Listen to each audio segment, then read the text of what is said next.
Honestly, it was just because so many people that I was talking to in Oakland were just so interesting. They had such great stories, and I felt like a lot of the stories I was hearing from people were not well known, and I felt like they were important stories, and so I just started recording them, and that was really the birth of the podcast. And I should say that timing also had a big part of it. When I started the show around 2016, you've been around for a long time, so you've seen the Bay change a lot. And that particular era, the kind of height of the most recent tech boom, was just an era of a lot of gentrification, a lot of displacement.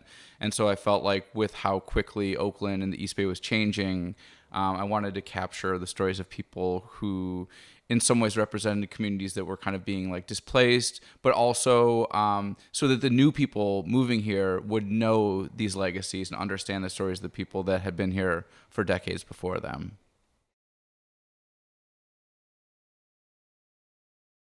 Very true. I mean, it always goes in cycles. There are countless examples.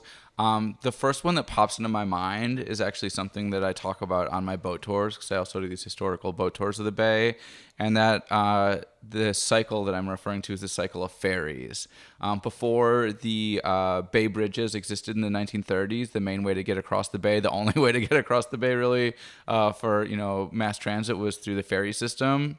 And so there was a really thriving ferry service between, Alameda, Oakland, Berkeley, Richmond, etc., going to San Francisco, going to the North Bay.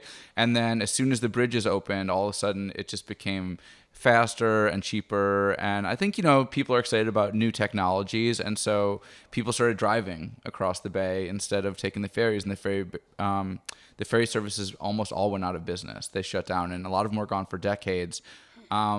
Here we are about a century later, almost a century since the bridges opened. And not only have some of the old ferry lines come back, but now they're trying to bring ferry service back to places like Berkeley, which hasn't had ferry service for decades. And of course, the reason for that is because now the Bay Bridge is always clogged with traffic, gas prices, toll prices, etc. They're always raising the tolls, and people are like, oh, maybe actually this is a better way to. So it's like, this is just one example of like, it really does go in cycles. And now maybe we'll have a thriving ferry system again in the Bay where people are more reliant on that than just like a gimmick or a novelty for commuting. It'll actually be much more efficient and obviously eco-friendly as well. Yeah.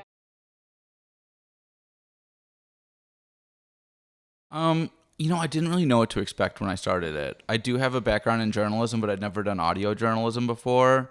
And one thing I'll say is just, people ask me like, how long are you going to keep doing this? And I'll just say the list of stories and topics I want to cover just keeps getting longer and longer. Because every time I research one story, I get 10 new ideas. And the bigger the show has gotten, the more people reach out to me with concepts. And so, had a lot of anxiety launching the show, but the response from, the community, from the listeners has been incredible. And honestly, it's what keeps me going, just getting meeting people, getting messages from folks who are excited about the show and feel like they're learning, and it's great. Yeah.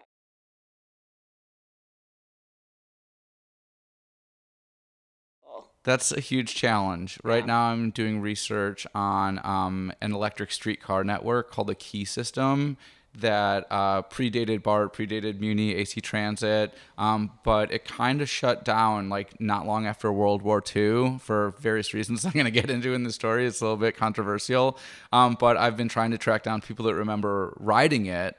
And so that's people who were alive in the 30s or 40s and still have memories of that era. And I've found some people, but it hasn't been easy. Yeah.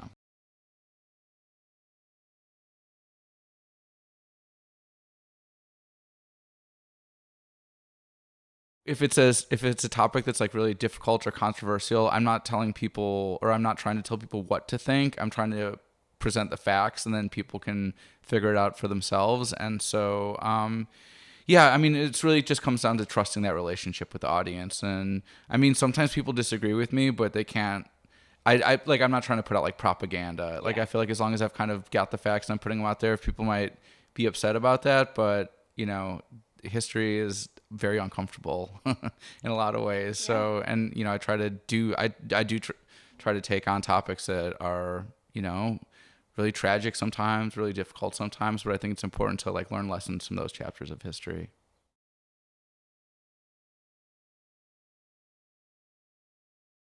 No, It's that's interesting. the most important thing for me is do the people or are the people I'm interviewing, do they feel like the story, was honorable to them. Yeah. That's like the response I care about most. And I've been doing the show for 7 years, interviewed hundreds of people. So often I'll meet someone who's never met me before, they've never seen me before. A lot of time, someone who's never even been interviewed before, and they're 90 years old, and I'm asking them to tell me their life story. And it so often will start the same way. They'll be like, "Oh, I'm not I don't have that much to say. Maybe we can talk for 15 minutes." And then as soon as the floodgates open, we'll talk for 3-4 hours, and they'll just kind of really appreciate the experience. And then the challenge is editing that down into an Yeah. episode. I will say, through all the difficult topics I've covered, really there was only one time that someone was really upset with the way the story turned out, and it was actually something that was on the Long Lost Oakland map. There was a shipyard early part of the 20th century called Moore Dry Dock. And it's such an important story because that shipyard was one of the main magnets for black workers during World War II. Thousands and thousands of African Americans leaving the Jim Crow South, leaving Texas, leaving Louisiana, came here and got jobs at that shipyard. And Wow. then that's when West Oakland became a predominantly black neighborhood. And so, long story short, I tracked down the son of one of the people that owned that shipyard, and he was very gracious. He came and talked to me, really friendly guy. I think he was like in his 80s at the time, and I had to confront him with the fact that that shipyard was segregated. There was different tiers of workers. There was a racial hierarchy there, and gender discrimination as well, obviously. And so when we're talking about these things that had a huge impact on Oakland, we've got to look at the good and the bad. We've got to look at how things changed. And so in the episode when it came out, it talks about the discrimination. And he contacted me after it came out, and he was very upset. And he's like, I don't think my dad was racist, everything. And I'm like, this isn't really about your dad. This is about the system. These are about the forces that existed then. And it wasn't just the owners. I mean, a lot of the unions were very racist and very Yeah. resistant to Yeah. hiring black workers. And that didn't change, overnight. It took lawsuits, it took protests, it took organizing. And so really the story of that shipyard isn't just about making ships, it's about a struggle for equality in the workplace. And once I kind of explained it to him, because we talked for quite a while after that, I don't think he was happy with the way the episode turned out, but at least he wasn't mad at me. Like, he didn't felt like I kind of cheated him or, was being kind of shady with the way I presented the story, because he had to admit that that was the way that it was back then. And of course, in some ways, a lot of that kind of discrimination still exists, which is something that I always try to do with the shows too, is like, we look at these episodes from history and we're like, oh, things were so messed up back then. But then, of course, you look around and you're like, a lot of these things are still problems, and that's why that's why history is still relevant, because, the more things change, the more they stay the same, as the old cliche goes, right?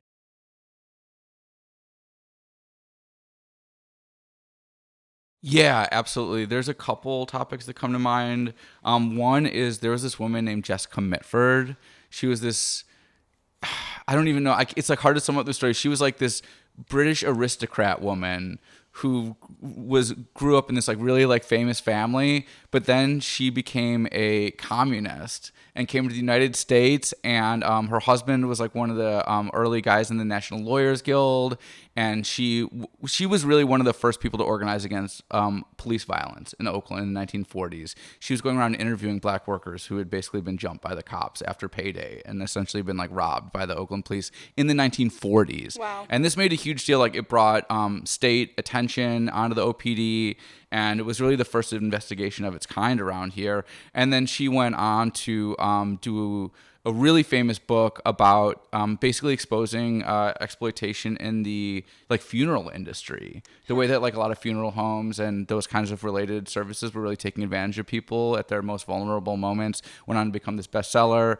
That's just like scratching the surface. This woman was just like this incredible activist who kind of renounced her upper crust background to like really organize like in the streets of Oakland. I mean, this is Wow. wild. And so for a long time I was having trouble finding someone who could talk to me about her, but I just found out this amazing cartoonist, this woman named Mimi Pond. She did these great graphic novels about working at Mama's Royal Yeah, Cafe. I know that Yeah, illustrator. so Yeah. she did these With the great with the poodles. poodles and Yeah. everything. So she's doing a book about Jessica Oh, that's Mitford that's going to great. come out next year. So I'm like, when this book comes out, I've got to talk to you. Yeah. So that's more of a fun story, but other stories are more challenging for various reasons. Like for better or worse, the drug wars were a huge part of Oakland in like the 70s and 80s. First with heroin, and then crack, and I've delved into that a little bit in various episodes, but I haven't done like a specific episode on sort of like the ringleaders, like like Felix the Cat Mitchell or someone like that, who was murdered in prison a long time ago. And a lot of the time, it just comes down to like finding sources, finding people who like knew the stories that can talk about it, and also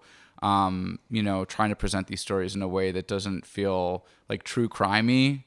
Because like Right. crime is a factor of life in Oakland, and I think it's important to acknowledge that, but I never want to do it in a way that feels like sensationalized or the kind of tabloid style. Yeah. So a lot of the time, it's just like navigating these difficult topics by finding the right people to talk about them, and that can take years sometimes. Sure. It really is all over the Yeah. place. Sometimes if someone puts out a book, it's like, okay, I read the Sure. book and then I interview the author, and sometimes that's about it. And I love those stories. A lot of the time they're great conversations and they're fast turnaround. And then some stories will literally like germinate in my mind for like years until Yeah. the right time pops up to cover it. Or it'll take, just usually I would say kind of rule of thumb is the older the topic, the longer it takes. Because it's like tracking down historical sources, finding the right people to talk about it. If it's something new, it's usually easier. Yeah.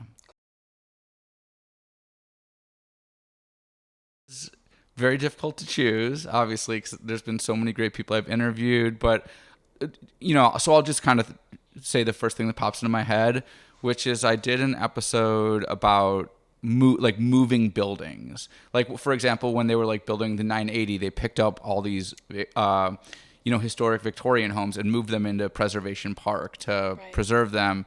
And but it wasn't just houses. They moved like hotels. They moved like entire buildings, churches, for various reasons. And so to research that episode, I snuck into this old officers club up in the Oak Knoll development, and I snuck into it not long before the building was actually disassembled. Yeah. So they're taking the building apart and they're going to put it together again like a puzzle, allegedly, when this development is finally ready to open. It's been like decades in the making. This whole thing, it's been lots of, fights and controversy and blah, blah, blah. But so because I'd known about that building, and I was kind of like, one of those days I'll go in there. But I was like, all right, now's my time. I got to do it. So, this was one of the ways that I kind of got into history, was by like trespassing into old buildings, Yeah. like getting curious, and then going to the library to like research those buildings. And so kind of bringing my two interests together, jumping the fence, making my way around, taking a bunch of pictures, and then eventually getting chased out. What's funny about that Officers Club story is Yeah. that it's very visible from the freeway. Yes. And I used to take my daughter to school on Yeah. that freeway, and she'd look out the window and she's like, I want to go into that castle. It Like, it it looked was like her a dream castle, to go in there. and it kind of had like a haunted house vibe Yeah. too. So yeah, it was just an intriguing building, and there was some really interesting graffiti in there, and just like yeah. So that was a lot of fun. Cool.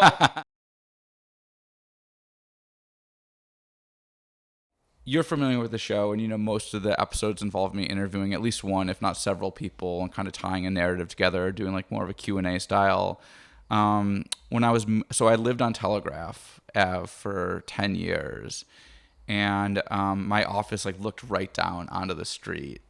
And so I spent like 10 years like looking out my window down at Telegraph Ave in this pretty busy stretch of it right by Pill Hill, and seeing everyone, walk by, hearing everything, smelling everything. Someone's smoking a blunt on the street, like that's coming up in my window. Like it felt like kind of almost being on the street for 10 years, in a way like connected to the life out there. And so when my wife and I were moving during the pandemic, I was just having a lot of feelings about like leaving that apartment. And so I kind of wrote this essay, not even thinking that it was going to be an East Bay Yesterday episode. And it was basically like a half-hour monologue, just like sharing my thoughts about what it was like to live in this place and see this transformation over the years. And when we were getting ready to leave, to pack up, actually, it was after everything was already packed. Like the apartment was empty, and I went into my old bedroom, and there was like no furniture or anything. I like sat down on the floor. It's just like me and my microphone and my tape recorder, and I recorded myself reading this essay. And I was so nervous about putting it out there. I was like, this feels kind of weird. It's so personal. I've never, the show isn't about me. East Bay Yesterday is not like about the Liam show. It's about the people of the East Bay and, these various communities in Oakland. So it felt very, I just had a lot of anxiety. And then I put it out, and the response was incredible. So many people reached out to me and they said, I lived in this neighborhood, or I lived in Oakland, or, somewhere around here for a long time. Like, I know what you're talking about. Like, I feel like it felt like it kind of struck a chord with people. I feel like some of my observations were things that people could relate to. And it was the most response I've gotten almost, out of any episode. And that was really a relief, that people accepted, what I had to say when I was really kind of putting myself out there. And, that people felt like it sort of captured, a moment. And so that was really rewarding. Absolutely. Nice. Yeah. Well, and the truth is that, many people leave Oakland because they are here, or the East Bay and the Bay Area because they're here temporarily, kind of to begin with. Mm-hmm. But there's this overwhelming economic pressure for people to return back where their families are from, or to leave where their families are from, or where their job is going. I mean, look at what's happening now. Absolutely. A lot of jobs are leaving the Bay Area, specifically from the tech industry. So people just got to chase that work. Yeah.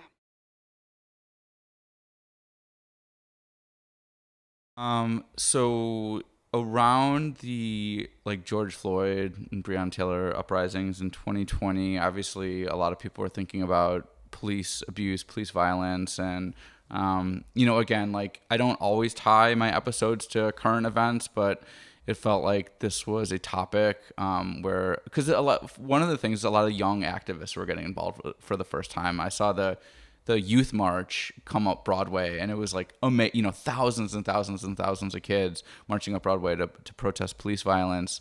And so I wanted to put something out there that would put a little historical context around organizing against police violence. And I did a couple different stories in that episode, but one of them involved interviewing the sister of Barlow Benavides. And Barlow Benavides was a man who was killed by OPD during a traffic stop in the 70s. And, his family never really got justice for that. It was, the cop got away with it, basically.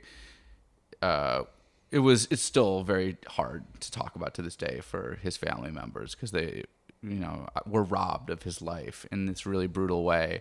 And so the most difficult episodes, the ones where I have to talk to someone about something really tragic that happened in their life, or to when their relatives like that. And, after it came out, she was really grateful. She contacted me and was like, it's so important that people still know his story, and that if his story can have anything to do with, creating change, creating, reform or whatever that will prevent this from happening to more, young men or women or people of color, then, she was happy to be a part of that. But it was devastating to research that and talk to her. Yeah. The map came about because, the podcast is obviously an audio project, and the radio show on KPFA, people hear it, but they can't see what I'm talking about. And so doing research, spending time with the Oakland History Room and digging through all these archives, I would find amazing photos and images and maps all the time. And I was like, oh, this is so cool. And for transmitting kind of big stories like that. And so I knew that I wanted to do some kind of visual project. And at the time, this is around 2016, 2017, when I lived on Telegraph, I would walk and ride my bike, all over Oakland at the time, and especially that corridor around Broadway, around Auto Row, around downtown Oakland.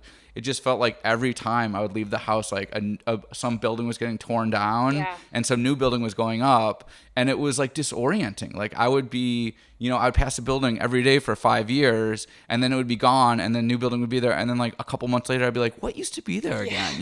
It just felt like this kind of amnesia, disorientation. And so I thought about doing a map of things that no longer exist in order to kind of grapple with this feeling of disorientation. And the concept is basically that I wanted to have buildings that kind of represent different eras of Oakland history in order to talk about how people dealt with other eras of rapid change. So, like, for example, World War II, the Great Depression, after the earthquake of 1906, when tons of people came here from San Francisco, the gold rush. Like, all these times, things changed so fast. So what I realized from doing the research is this feeling of rapid change it's not unusual. It's actually kind of the state that things are often in. Like, there's often periods of rapid change. And so then I was like, oh, there's a lot to learn from this. Like, how did people deal with these eras of rapid change before? How did they navigate them? And, how did decisions get made that affected the future? Because obviously in our era now, that's what's happening. There's a lot of decisions happening, like what direction is Oakland going in? So if we understand the past, the way that people grapple with these issues before, maybe it can help inform our discussions about what we want Oakland to turn into in the future. And so it all came together. I mean, I was living with the artist T.L. Simons at the time, and we'd met each other way long ago when he first moved to Oakland, like 20 years ago, and we started doing an underground newspaper together called Fault Lines. It was like an indie media project, and so we'd collaborated together in the past, but we hadn't collaborated in a long time, and we were just friends, and we're like, this would be a fun project to work on together. So I kind of did the research and kind of came up with the concept, and he did this incredible art. And then that's started doing walking tours and all kinds of various presentations about it, and it just has been a super fun project. I should add that probably the most rewarding part of the project has been we made it available. When we first put it out, we said if you're a teacher in Oakland, you can get a copy for free, and we put free downloadable versions too on the website. And so many teachers got maps, have it in their classrooms, and are still using it to this day. And I'll get emails to this day from teachers. They're like, oh, I got the kids in my class to do like a Long Lost Fruitvale map or whatever. They're using it in their curriculums. And not just, middle school or high school, like college graduate level. I mean, it's been amazing that like the map translates to so many different kinds of projects or so many different levels of study. So that's been, and especially because my mom's a high school teacher or was a high school teacher for a long time, I'm like, all right, I'm doing my mom proud. So, keeping the educational thing going in the family. Yeah, very cool. Yeah. I actually studied geography at Cal and did a unit on cartography. So it's also actually very special to Excellent. me. And it is beautiful art, which I think translates really well into what puzzlers want, that kind of design. Right, if you're going to be staring at something for hours, you want to at least look at something that's interesting, hopefully. Yeah, and the sharp lines and the nice colors. Yeah. It's really perfect for jigsaw puzzles. Excellent. I think a lot of people know that after the 1906 earthquake in San Francisco, a lot of people who had been living in San Francisco were refugees, essentially. That city was devastated, and so they moved across here to the East Bay. But in the camps that the Army had set up for people who survived the earthquake, there was racial discrimination, and Chinatown, San Francisco was destroyed. A lot of Chinese people were coming here and getting turned away, basically, from the refugee camps. And so this man, Liu Hing, basically turned the grounds of his canning factory into a refugee camp. And I think even like the Empress of China was like sending food and supplies, and people were able to get jobs at the factory. And so, once they were able to move out of the refugee camps, a lot of the people who came here fleeing from San Francisco stayed in Oakland. And so this was not the beginning, but one of the kind of big bumps that the Asian American population in Oakland got, specifically the Chinese American population. A lot of people who, families still probably live in Oakland or the East Bay to this day, can trace their family history to, their maybe great-great-grandparents working in the cannery and living in tents, basically, after the earthquake devastated their apartment building or their home in Chinatown, San Francisco. Great. Yeah. Thank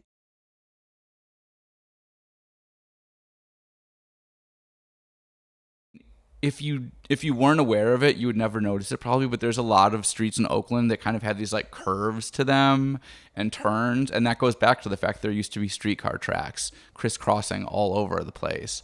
And why those tracks eventually got ripped out, I'm going to talk about in the story.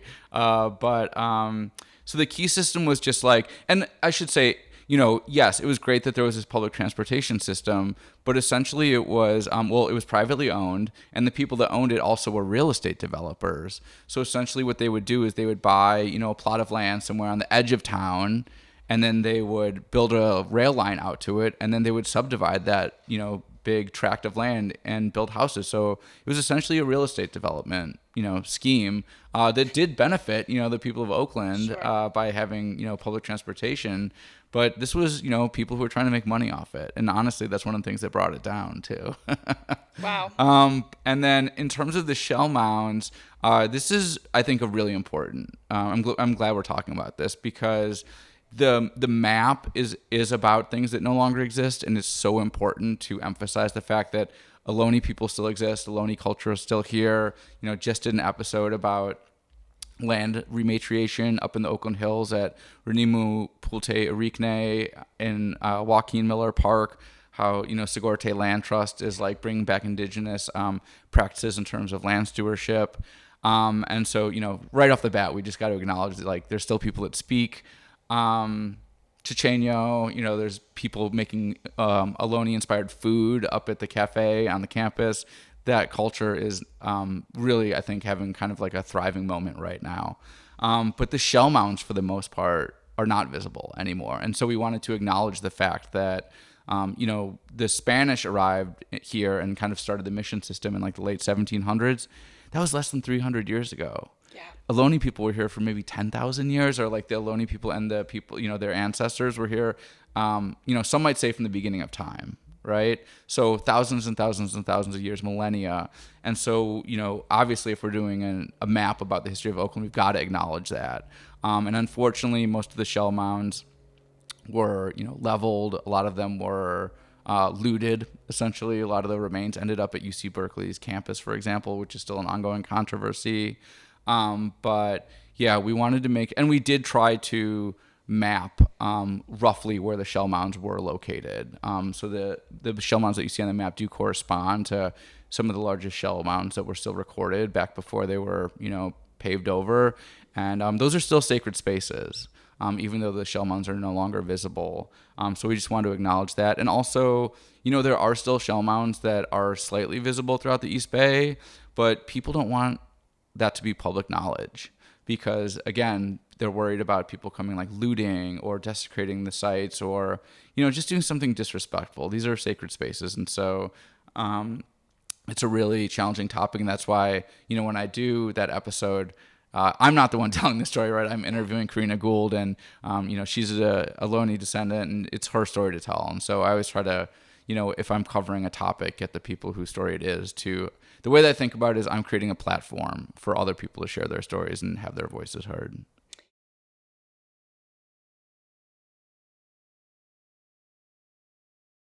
Condor is such an iconic bird, the California condor, and seeing them, flying around over the hills. And honestly, that'd be a little bit easier than bringing back like grizzly bears, for example. Because you hear these stories about grizzly bears, making a comeback in certain areas. And on one level, that's amazing. But on the other level, it's like I've hiked through Yellowstone, and you got to be pretty careful when there's grizzly bears around. So it is challenging to think about coexisting with certain things that used to exist here.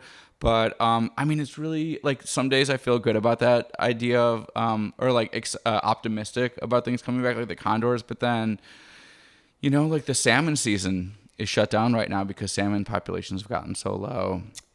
And so a lot of these species are like on the precipice of extinction, or at least being, gone from a bigger range in California or the East Bay. And so it's like an ongoing struggle. That's one of the things with like the plants and the animals on the map. It's like not just seeing what used to be here, but like seeing what we lost, seeing what we like squandered or what we destroyed, and like thinking like, can we bring this back? Or like, there's still a lot more to lose. Where, there's the famous phrase, like the sixth great extinction. So we are in a time of rapid biodiversity loss right now.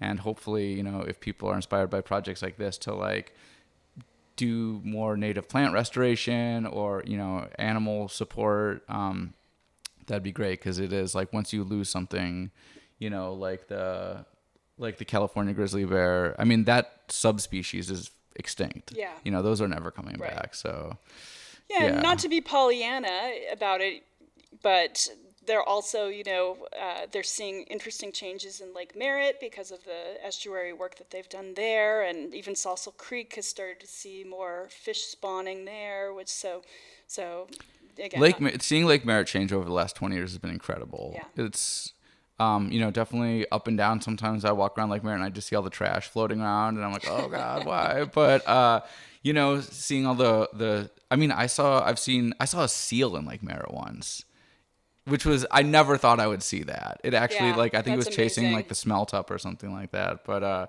yeah, it's incredible to have the lake connected to the estuary and the bay now, so things can travel back and forth. It's been wonderful, not just for the wildlife, but for the smell of the lake as well. It smells a Yes. lot better these days, which is always wonderful when you're having a little picnic over there. Yeah. Um, Yeah, I would say that I'm just really excited that you're doing the puzzle because it's giving me an opportunity to think about the map again. The context of where Oakland is has changed so much in the last, 5 or 6 years since the map was originally released, because that time we were still at this during this tech boom that was accelerating, rents going up. We all know how stressful it was to live here during that time. And then the pandemic happened and it kind of like shook everything up. And it seems really unclear right now what the future looks like. It seems a little bit less predetermined. And so hopefully, like, one of my favorite things about doing presentations about the map is the Q&A. I love seeing how people respond to it and seeing what kind of thoughts it inspires or questions. And so, we're going to do this presentation together to promote the map, promote the puzzle. And I'm excited to hear what people, are thinking about Oakland these days, because a lot is kind of up in the air. And so we'll see how people relate to the map now versus, 2016, 2017, when it felt like a totally different world. Like, not to be too self-promotional, but like people reach out to me all the time. They're like, how do I get my kid, like teachers or parents will be like, how do I get my kids interested in history? And, I always tell them, excitement about history is contagious. If you have a good Yeah. story to tell, if you're excited, they'll get excited. And seeing the response from kids over the years to the map has been really rewarding, because I think kids are really excited about it. They're like, what's this? What's that? They look at everything. And so it's taking the puzzle makes it even more interactive. Imagine sitting down with, a 7-year-old or a 10-year-old or a 15-year-old doing this puzzle. Like, they're going to wonder what all these things were. And that's a great entry point to talking about not just what these buildings were, but the stories behind them, which is the story of Black migration into Oakland, Asian American migration to Oakland, deforestation, public transportation. All these kind of topics Yeah. are, you can find ways into them through the different stories on the map. And, hopefully some of that excitement that we have about this project rubs off on like this new generation of people that are probably going to be seeing it for the first time. Always hustling, boat tours, presentations. I've gotten paid to do like consulting on like historical walking tour development and things like that. So it's really kind of trying to cobble together, and freelancing. I do a column for SF Gate about East Bay and Oakland. And so, yeah, it's really kind of cobbling together all these income sources that allows me to keep being essentially an amateur historian and and a freelance journalist. And I wouldn't be able to do it without people's support. I mean, the Patreon, people who come on my tours, the donations are such a huge reason why I've been able to focus almost all my time on this for the last 7 years. And so, if people are like on the fence, buy the puzzle as a gift. Get it to give to someone. It's like an evergreen, I think item that I think it has, like, people hung it up on their walls 5 years ago, and I'll still walk into someone's house sometime and see the map hanging up there. And so it's like, Yeah. you We, know, we actually had dinner guests over last night, and they said, oh, someone gave me that map. I've got it in my office. Yeah. it's amazing. Like, my wife was at a mechanic's office a couple weeks ago, like, because flat tire or something like Yeah. that, or something happened with the car, and the mechanic in the like in the That's mechanic's great. office, they had it hanging up there. So yeah, it's always like to this day, once every couple months or whatever, I'll like walk into somewhere and I'll see the map hanging somewhere really unexpected, and it's so rewarding.